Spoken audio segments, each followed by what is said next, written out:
Hatutaki afya iwe ni starehe ya watu matajiri na walio na pesa na walio na kazi. Tunataka afya kulingana na katiba ya Kenya iwe ni haki ya kila Mkenya, awe na kazi asiwe na kazi, awe na pesa asiwe na kazi, maskini na tajiri, sisi wote.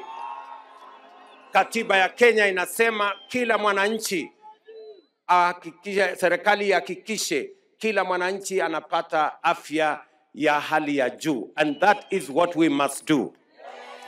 Na ndio mimi nawashukuru hawa CHPs, hawa community health promoters, ndio our frontline soldiers, wale mashujaa wa kipaumbele wanatusaidia katika vijiji kuhakikisha ya kwamba kila mwananchi anahamasishwa kwa mambo ya afya.